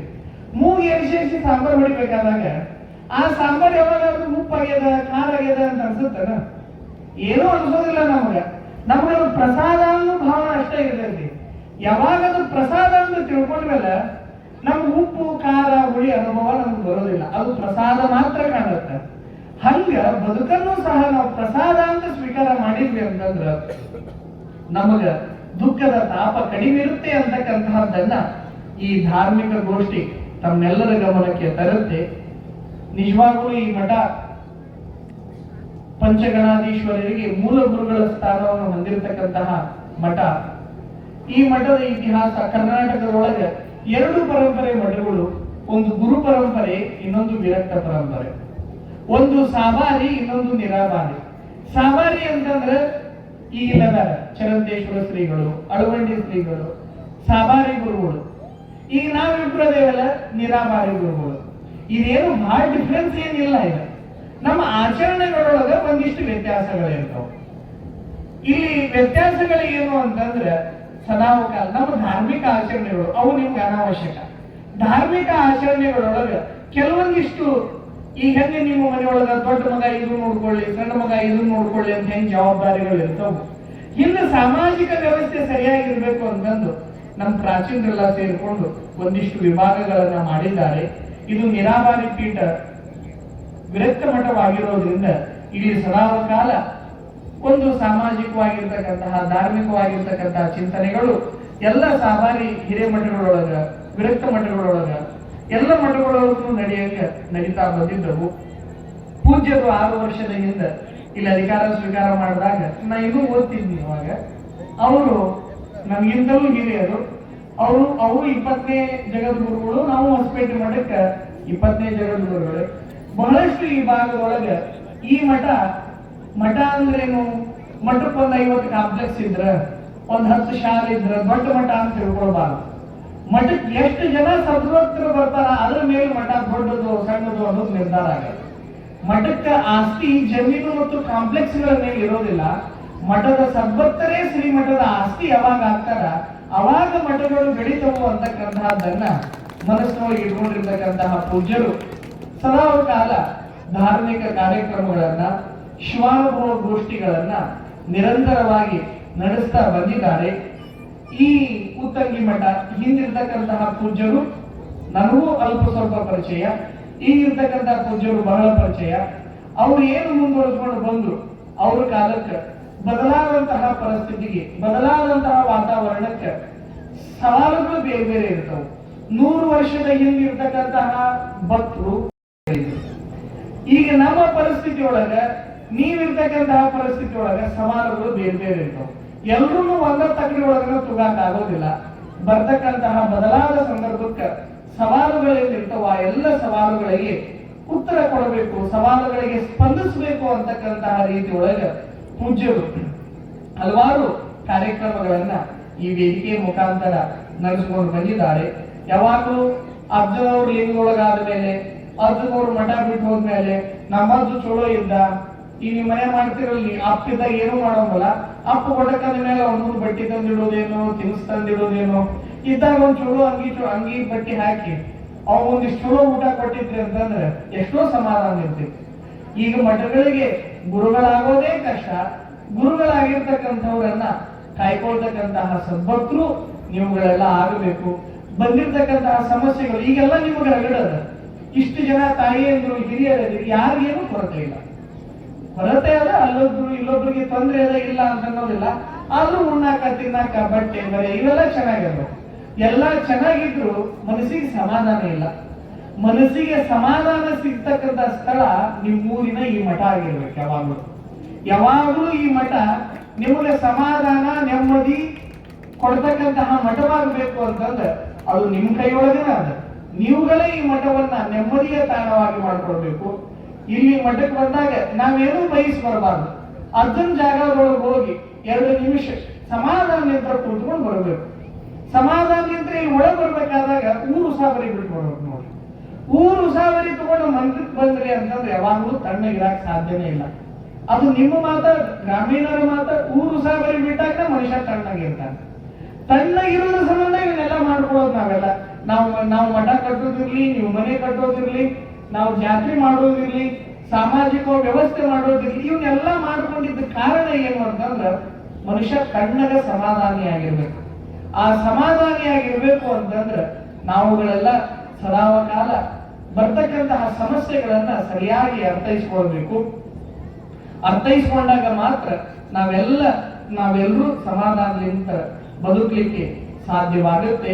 ಪೂಜ್ಯರು ಹಲವಾರು ಚಿಂತನೆಗಳನ್ನ ಈ ಮಠ, ಇದಕ್ಕೆ ಸಂಬಂಧಪಟ್ಟಿರ್ತಕ್ಕಂಥ ಎಲ್ಲ ಮಠಗಳನ್ನ ಜಾಗೃತಿ ಮಾಡಬೇಕು. ಆ ಮಠಗಳೊಳಗ ಧಾರ್ಮಿಕ ಚಟುವಟಿಕೆಗಳು ಜರುಗಬೇಕು, ಶೈಕ್ಷಣಿಕ ಕೆಲಸಗಳು ಆಗಬೇಕು. ಮಠದಿಂದ ಸದಾಕಾಲ ಸಮಾಜಕ್ಕೆ ಒಂದು ಒಳ್ಳೆಯ ಸಂದೇಶ, ಒಂದು ಒಳ್ಳೆಯ ವಾತಾವರಣ ನಿರ್ಮಾಣ ಮಾಡಬೇಕು ಅಂತಕ್ಕಂತಹ ಹಲವಾರು ಕನಸುಗಳನ್ನ ಇಟ್ಕೊಂಡು ಪೂಜ್ಯರು ಸಾಕಷ್ಟು ಕಾರ್ಯಗಳನ್ನ ಹಮ್ಮಿಕೊಳ್ತಾ ಇದ್ದಾರೆ. ಆ ಎಲ್ಲ ಕಾರ್ಯಗಳಿಗೆ ನಿಮ್ಮ ಸ್ಪಂದನೆ ಸದಾಕಾಲ ಇರಲಿ. ಹಿಂದಿರ್ತಕ್ಕಂಥ ಹಿರಿಯ ಪೂಜ್ಯ ನಮ್ಮ ದೊಡ್ಡ ಗುರುವರ ಜೊತೆಗೆ ಬಹಳಷ್ಟು ಅವಿನಾಭಾವ ಸಂಬಂಧವನ್ನ ಇಟ್ಕೊಂಡಿರ್ತಕ್ಕಂಥವ್ರು. ಈಗಿರ್ತಕ್ಕಂತಹ ಪೂಜ್ಯರು ಪಟ್ಟಾಧಿಕಾರದೊಳಗೂ ಹೊಸಪೇಟೆ ಅಜ್ಜಾರ ಅಂತ ಕರೀತಾರೆ ನಮ್ಮ ಗುರುಗಳಿಗೆ. ಹೊಸಪೇಟೆ ಅಜ್ಜವರು ಇಲ್ಲಿ ದಯಮಾಡಿಸಿ ಈ ಪೂಜ್ಯರಿಗೂ ಆಶೀರ್ವಾದ ಮಾಡಿರ್ತಕ್ಕಂಥದ್ದು.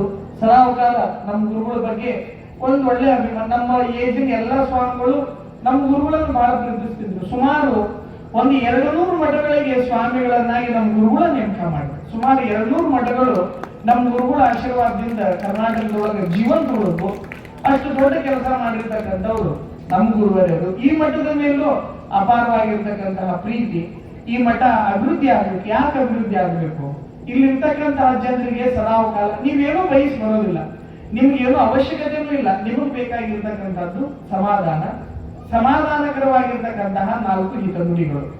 ಅದನ್ನು ಸದಾಕಾಲ ಮಠದೊಳಗೆ ಸಿಗಬೇಕು ಅಂತಂದ್ರೆ ಆ ವಾತಾವರಣವನ್ನ ನಿರ್ಮಾಣ ಮಾಡ್ತಕ್ಕಂಥವ್ರು ನಾವುಗಳೇ ಆಗಿರೋದ್ರಿಂದ ನಾವೆಲ್ಲರೂ ಸೇರ್ಕೊಂಡು ಮಠ ಅಭಿವೃದ್ಧಿ ಆಗೋ ರೀತಿ ಒಳಗೆ ಶ್ರಮಿಸ್ಬೇಕು. ಹಿಂದಿರ್ತಕ್ಕಂತಹ ಗುರುಗಳು ಸದಾಕಾಲ ಎಲ್ಲರೂ ಮನೋರನ್ನು ಅದಾರ, ಸಾಕಷ್ಟು ದಾನ ಧರ್ಮಗಳನ್ನ ಮಾಡಿ ಎಷ್ಟು ಹಾಸ್ಪಿಟ್ಲ್ ಕೊಟ್ಟಾರ, ಎಷ್ಟು ಪಂಚಾಯತಿಗೆ ಅವ್ರು ಜಾಗ ಕೊಟ್ಟಾರ, ಲೆಕ್ಕಿಲ್ಲದಷ್ಟು ದಾನ ಧರ್ಮಗಳನ್ನು ಮಾಡಿದಾರ. ಅವರು ದಾನ ಮಾಡಿದಾರ. ಈಗ ನೀವೆಲ್ಲರೂ ಸೇರ್ಕೊಂಡು ಮಠ ಕಟ್ಟತಕ್ಕಂತಹ ಜವಾಬ್ದಾರಿ.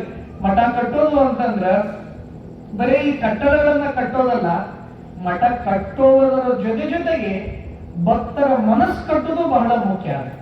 ನಮ್ಮಲ್ಲಿ ಬಹಳ ಸಂಕುಚಿತತೆ ಬರ್ತಾ ಇದಾವೆ. ನಾನ್ ಬೇರೆ, ಇವನ್ ಬೇರೆ, ನಾ ದೊಡ್ಡವ, ಇವನು ಸಣ್ಣವ, ಈ ಎಲ್ಲ ಸಣ್ಣತನಗಳು ದೂರವಾಗಿ ನಾವೆಲ್ಲರೂ ವಿಶಾಲ ಹೃದಯದವ್ರು ಆಗ್ಬೇಕು ಅಂತಂದ್ರ ಮಠ ಕಟ್ಟೋದ್ರ ಜೊತೆಗೂ ನಾವೆಲ್ಲರೂ ಮನಸ್ಸನ್ನ ಕಟ್ಕೊಳ್ಬೇಕು ಅಂತಕ್ಕಂಥದ್ದನ್ನು ತಮ್ಮೆಲ್ಲರಿಗೆ ಈ ಸಂದರ್ಭದೊಳಗೆ ತಿಳಿಯಪಡಿಸ್ತಾ, ಇದೊಂದು ಗೌರವ ಸ್ಥಾನವನ್ನ, ಗೌರವ ಒಂದು ಮಠ ನಮ್ಮ ಬಳ್ಳಾರಿ ಜಿಲ್ಲೆಯೊಳಗೆ ತನ್ನದೇ ಆಗಿರ್ತಕ್ಕಂತಹ ಇತಿಹಾಸವನ್ನ ಒಂದು ಹೊಂದಿರತಕ್ಕಂತಹ ಶ್ರೀಮಠ ಉತ್ತಂಗಿ ಮಠ.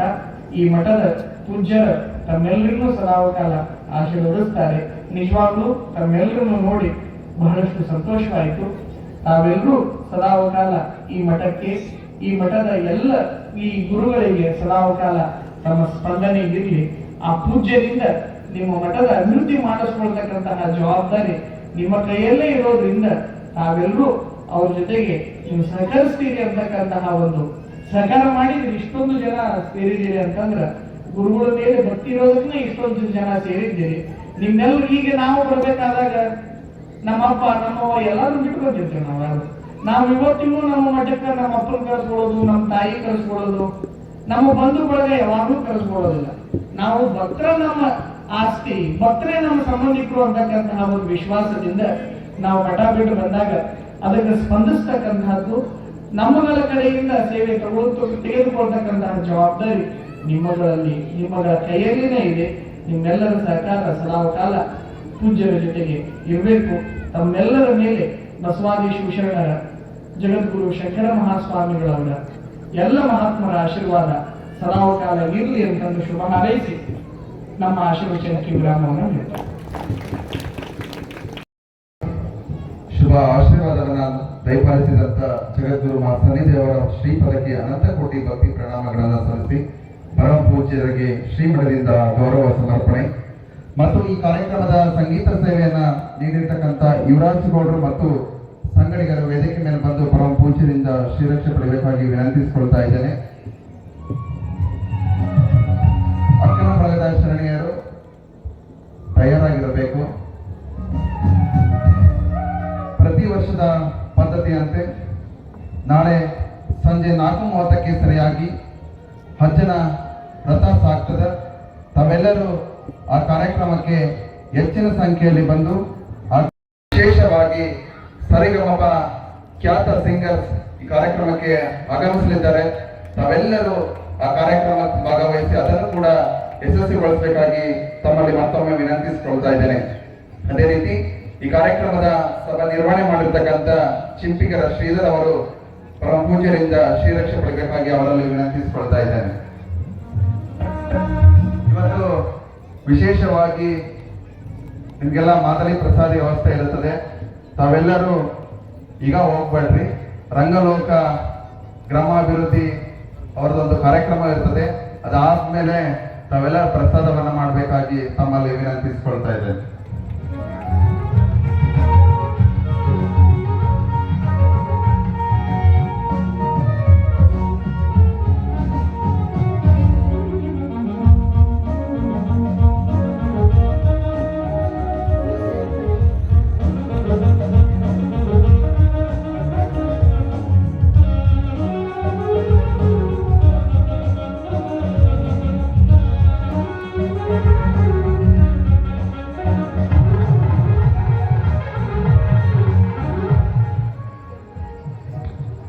ಅದೇ ರೀತಿ ಸಾಂಸ್ಕೃತಿಕ ಕಾರ್ಯಕ್ರಮವನ್ನ ಮುಂದೆ ನಡೆಸ್ತಾ ಇದ್ದು ರಂಗಲೋಕ ಗ್ರಾಮೀಣಾಭಿವೃದ್ಧಿ ಸಂಸ್ಥೆ ಮಸಾಲೆ ನೆಲಕುದುರೆ ಸಂಗಡಿಗರು ಪರಮ ಪೂಜ್ಯರಿಂದ ಶ್ರೀರಕ್ಷೆ ಪಡೆಯಬೇಕಾಗಿ ವಿನಂತಿಸಿಕೊಳ್ತಾ ಇದ್ದೇನೆ.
ಕಷ್ಟದಲ್ಲೋ ಹುಟ್ಟಿ ಬರುವ ಮುನ್ನ ಜೀವಕ್ಕ ಎಷ್ಟೋ ಕಷ್ಟ ಕೊಟ್ಟಿಯಲ್ಲೋ 9 ತಿಂಗಳ ಸಂಕಟ ನೀವಿ ಹೊಟ್ಯಾಗ ಬೆಳೆದಲ್ಲೋ ಹುಟ್ಟಿ ಬರುವ ಮುನ್ನ ಜೀವಕ್ಕ ಎಷ್ಟೋ ಕಷ್ಟ ಕೊಟ್ಟಿಯಲ್ಲೋ ಬರುವ ಕಷ್ಟಗಳ ಸಹಿಸಿದ ತಾಯಿ ನಿನ್ನ ನಂಬಿತಲ್ಲೋ ಬರುವ ಕಷ್ಟಗಳ ಸಹಿಸಿದ ತಾಯಿ ನಿನ್ನ ನಂಬಿತಲ್ಲೋ ತಾನು ಕೊರಗಿ ನಿನ್ನ ಕೋಣ ಬೆಳೆಸಿದಂಗ ಬೆಳೆಸಿ ಬಿಟ್ಟಳಲ್ಲೋ ಒಬ್ಬ ಮಗ ನೀ ಆಸರಾದಿ ಅಂತ ತಾಯಿ ತಿಳಿದಿತಲ್ಲೋ ಜೀವ ಇಟ್ಟಿತ್ತು ನಿನ್ನ ಮ್ಯಾಲೋ ದುಡ್ಡು ಕೊಟ್ಟರೆ ಬೇಕಾದ್ದು ಸಿಗುತ್ತದೆ ಈ ಜಗದಲ್ಲಿ ಕಾಣ ಪಡೆದ ತಾಯಿಯನ್ನು ಕಳಕೊಂಡ ಮ್ಯಾಲ ಮತ್ತೆ ಸಿಗುವಳೇನು ತಮ್ಮ ಮರಳಿ ಬರುವಳೇನು ತಮ್ಮ ಮರಳಿ ಬರುವಳೇನು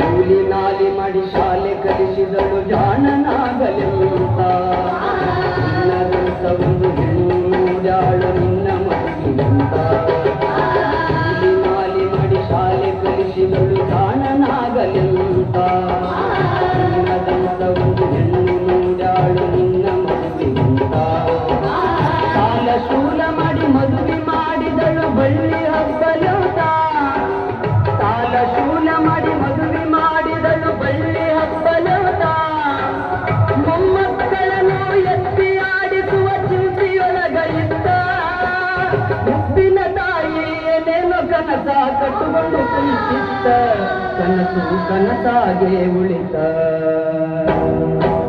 ದುಡ್ಡು ಕೊಟ್ಟರೆ ಬೇಕಾದ್ದು ಸಿಗುತ್ತೈತಿ ಈ ಜಗದಲ್ಲಿ ಕಾಣ ಹಡೆದ ತಾಯಿಯನ್ನು ಕಳಕೊಂಡ ಮ್ಯಾಲ ಮತ್ತೆ ಸಿಗುವಳೇನು ತಮ್ಮ ಮರಳಿ ಬರುವಳೇನು ತಮ್ಮ ಮರಳಿ ಬರುವಳೇನು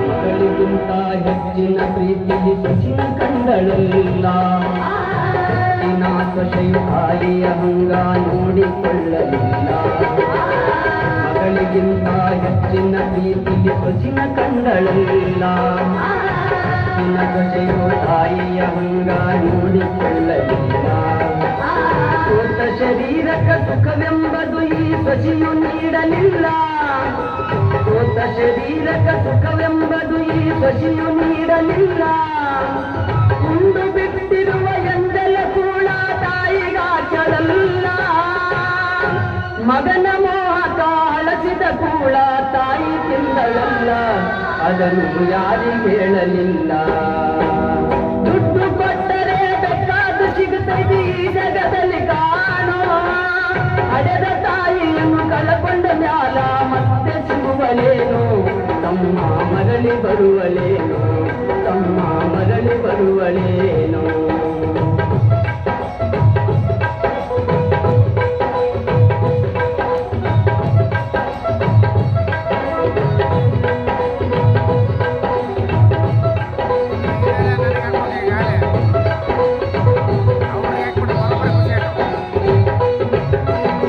ವಸವನವಸ ಹಣ್ಣಾದ ಮುದುಕಿ ಎಷ್ಟಂತ ಇರ್ತಾಳು ಹಸಿದು ತಾಳದೆ ಮತ್ತೊಬ್ಬರಲ್ಲಿ ಬೇಡಿ ತಿಂತಾಳು ವಸವನವಸ ಹಣ್ಣಾದ ಮುದುಕಿ ಎಷ್ಟಂತ ಇರ್ತಾಳು ಹಸಿದು ತಾಳದೆ ಮತ್ತೊಬ್ಬರಲ್ಲಿ ಬೇಡಿ ತಿಂತಾಳು ಇದ್ದದ್ದು ಸೊಕ್ಕಿನ ಸೊಸೆಯು ದೊಡ್ಡದು ಮಾಡ್ಯಾರೋ ಇಷ್ಟೇ ಇದ್ದದ್ದು ಸೊಕ್ಕಿನ ಸೊಸೆಯು ದೊಡ್ಡದು ಮಾಡ್ಯಾರೋ ಅವಮಾನ ನಮಗಂತ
ಹೋಗಿಹಳು ಅಲ್ಲಿ ಇಲ್ಲಿ ಭಿಕ್ಷೆಯ ಬೇಡಿ ದಿನಗಳ ಕಳಿತಾಳು ಬಂದ ನೋವುಗಳ ಸಹಿಸುತ್ತ ಮಗನ ಚಿಂತೆ ಮಾಡುತ್ತಾಳು ಬಂದ ನೋವುಗಳ ಸಹಿಸುತ್ತ ಮಗನ ಚಿಂತೆ ಮಾಡುತ್ತಾಳು ಕಣ್ಣು ಕಾಣಲಿಲ್ಲ ಕಿವಿನು ಕೇಳಲಿಲ್ಲ ಎಷ್ಟು ದಿನ ಇರುತ್ತಾಳು ನನ್ನ ಮಗನಿಗೆ ಚೆನ್ನಾಗಿ ಇಡುವಂತ ಮಾಂತನ ಬೇಡಾಳು ತಾಯಿ ಬೀಜಾಗ ಸತ್ತಾಳು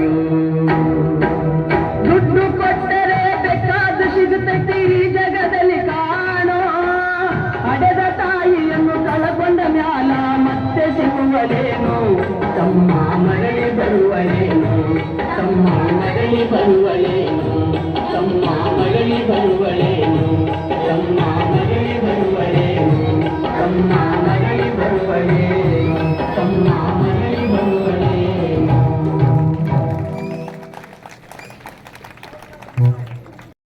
ನೃತ್ಯವನ್ನು ಮಾಡಿರ್ತಕ್ಕಂಥ ಶ್ರೀಮಠದ ಶರಣೆ ಅಕ್ರಮ ಬಳಗದವರಿಗೆ ತುಂಬ ಧನ್ಯವಾದಗಳು. ಅವರು ಪರಮ ಪೂಜ್ಯರಿಂದ ಶ್ರೀರಕ್ಷೆ ಪಡೆಯಬೇಕಾಗಿ ವಿನಂತಿಸಿಕೊಳ್ತಾ ಇದ್ದೇನೆ. ತದನಂತರ ರಂಗಲೋಕ ಗ್ರಾಮೀಣ ಅಭಿವೃದ್ಧಿ ಸಂಸ್ಥೆ ಅವರಿಂದ ಇದೀಗ ಸಾಂಸ್ಕೃತಿಕ ಕಾರ್ಯಕ್ರಮ ಪ್ರಾರಂಭವಾಗುತ್ತದೆ.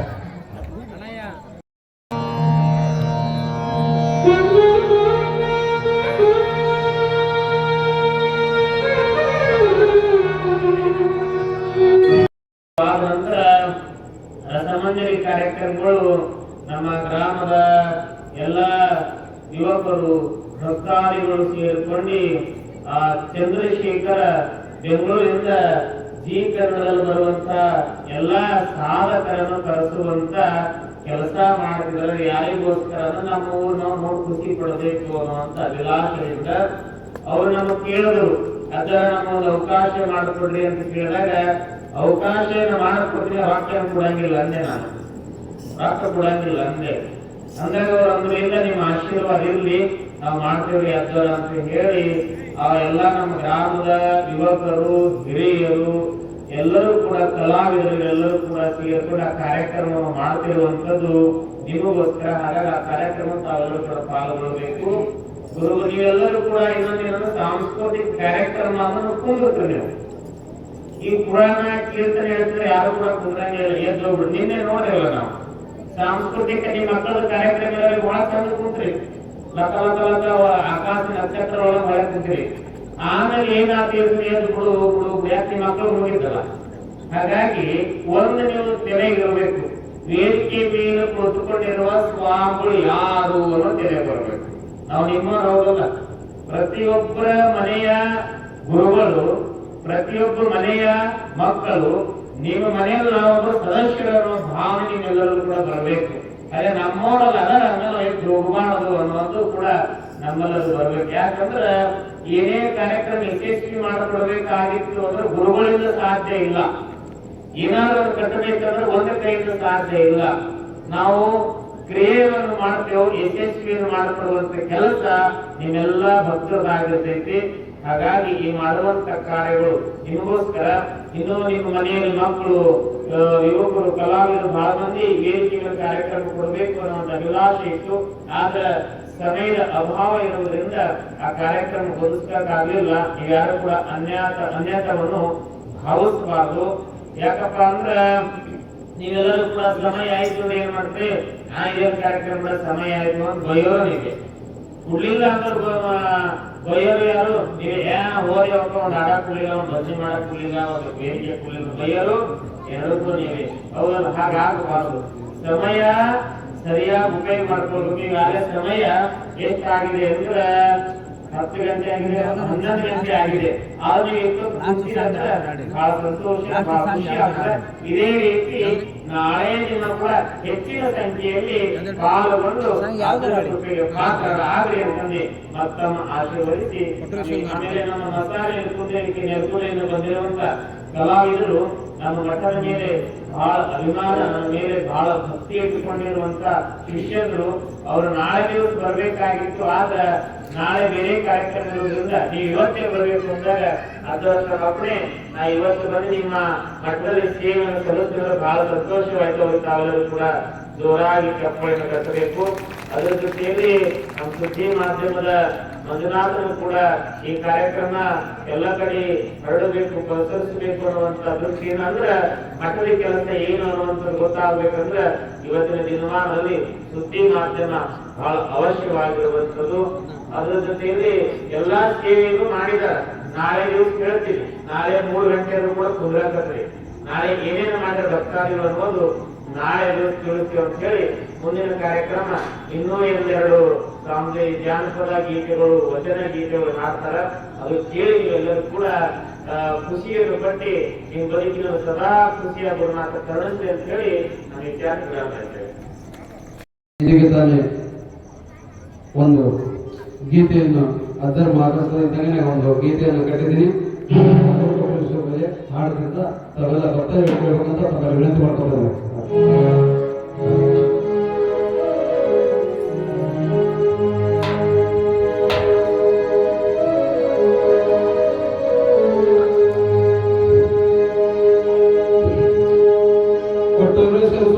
ಕೊಟ್ಟರು ಸ್ವಾಮಿ ಎದ್ದು ಬಾರಯ್ಯ,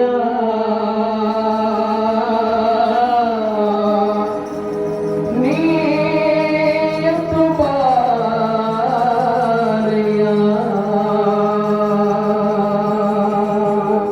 ಹುಟ್ಟಂಗಿಯ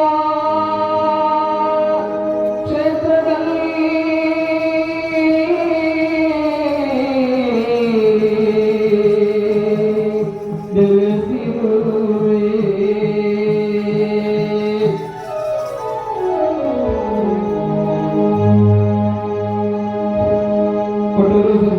ಕೊಟ್ಟರು ಸ್ವಾಮಿ ಎಂದು ಬಾರಯ್ಯ, ನಿಮ್ಮ ದರ್ಶನ ತೋರಯ್ಯ.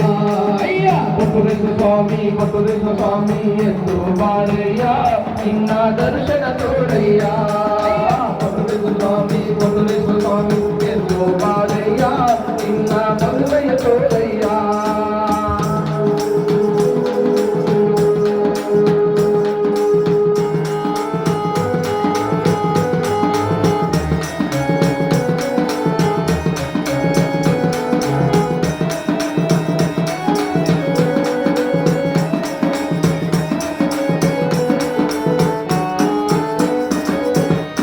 ಬರುವಂತ ಭಕ್ತರಿಗೆ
ಗಾನಯೋಗಿ ಶಿವಯೋಗಿ ಪಂಡಿತ ಪುಟ್ಟರಾಜರವರ ಭಕ್ತಿ ಗೀತೆಗಳನ್ನ ಕಣ್ಣಿತ್ತು ಕಾಣದಲ್ಲಿ ನಿನ್ನ ಮರೆತ ಬಾಳಿನಲ್ಲಿ ಪುಟ್ಟರಾಜ ಗುರುವೇ ನಿಮ್ಮ ನೆನಪು ನಮ್ಮ ಮನದಲ್ಲಿ ದಾರಿ ದೀಪವಾಗಲಿ.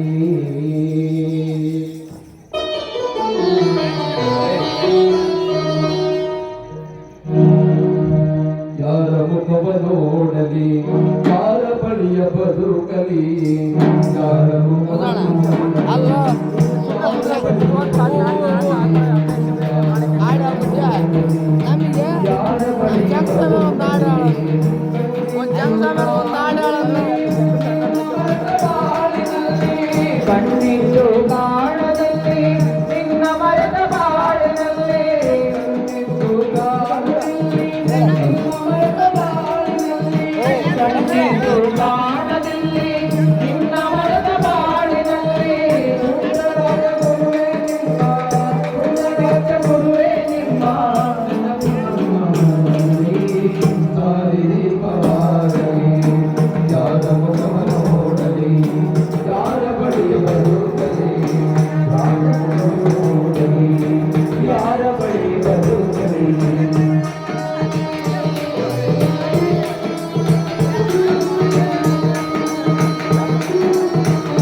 ನೀಗಿದೆ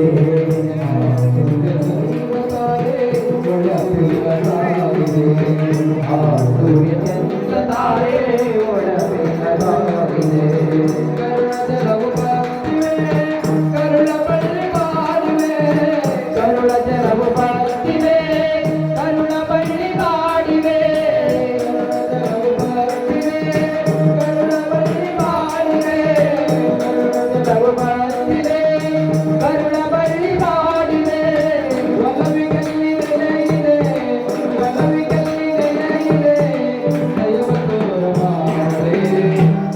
ತೋರಬಾರದೆ ಯಾರ ಮುಖವ ನೋಡಲಿ ಯಾರ ಬಳಿ ಬದುಕಲಿ ಯಾರ ಮುಖವ ನೋಡಲಿ ಯಾರ ಬಳಿ ಬದುಕಲಿ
ಹೃದಯ ಬೀಳಿ ಬೀಳಿದೆ ಶೋಕ ಗೀತೆ ಹಾಡಿದೆ ಹೃದಯ ಬೀಳಿ ಬೀಳಿದೆ ಶೋಕ ಗೀತೆ ಹಾಡಿದೆ ಹೃದಯ ಬೀಳಿ ಬೀಳಿದೆ ಶೋಕ ಗೀತೆ ಹಾಡಿದೆ ಹೃದಯ ಬೀಳಿ ಬೀಳಿದೆ ಶೋಕ ಗೀತೆ ಹಾಡಿದೆ ಬದುಕು ಬರಿದೆಯಾಗಿದೆ ಆಟವಾಗಿದೆ ಬದುಕು ಬರಿಯದಾಗಿದೆ ದಿವ್ಯ ಆಟವಾಗಿದೆ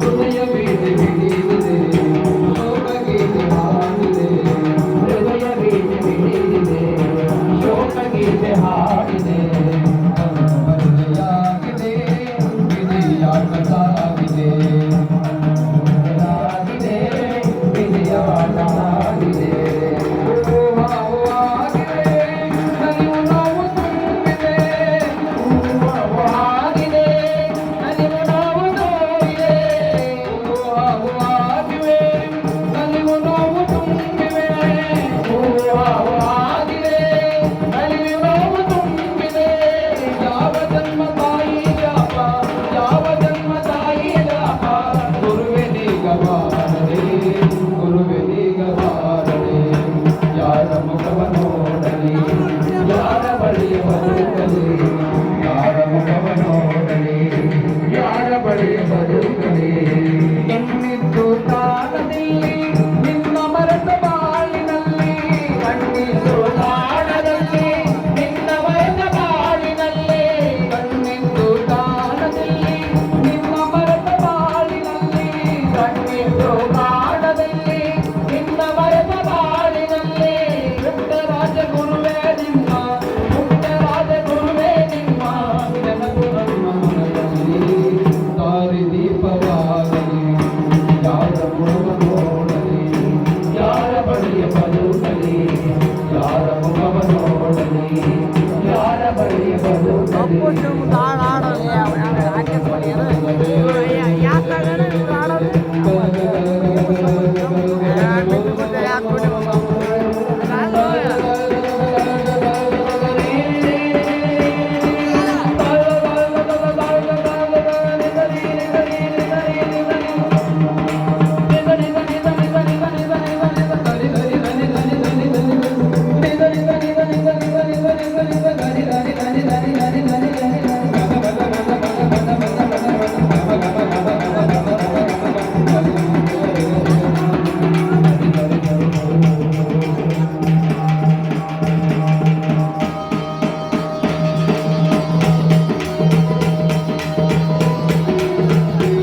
ಬೆಳ್ಳನ ಎರಡೆತ್ತು ಬೆಳ್ಳಿಯ ಬಾರಿಗೋಲು ಬೆಳ್ಳನ ಎರಡೆತ್ತು ಬೆಳ್ಳಿಯ ಬಾರಿಗೋಲು ಬಂಗಾರದ ಸೆಟ್ಟಿ ಬಲಗೈಯೋ ಬಂಗಾರದ ಸೆಟ್ಟಿ ಬಲಗೈಯ ಇಡಕೊಂಡು ಬಂಗಾರದ ಸೆಟ್ಟಿ ಬಲಗೈಯ ಇಡಕೊಂಡು ಹೊನ್ನ ವಿದ್ಯಾರು ಹೊಳಿಸಾಲ ಹೊನ್ನ ವಿದ್ಯಾರು ಹೊಳಿಸಾಲ ಸರಿಯತ್ತು ಕಾಳಿಂಗ ಹರಿಯತ್ತು ಮಾಲಿಂಗ ಸರಿಯತ್ತು ಕಾಳಿಂಗ ಬಿಳಿಯತ್ತು ಮಾಲಿಂಗ ಸರದಾರ ನಮ್ಮೆತ್ತು ಸಾರಂಗ ಸರದಾರ ನಮ್ಮೆತ್ತು ಸಾರಂಗ ಬರುವಾಗ ಸರದಾರ ನಮ್ಮೆತ್ತು ಸಾರಂಗ ಬರುವಾಗ ಸರ್ಕಾರವೆಲ್ಲ ನಡೆದೀತೋ ಸರ್ಕಾರವೆಲ್ಲ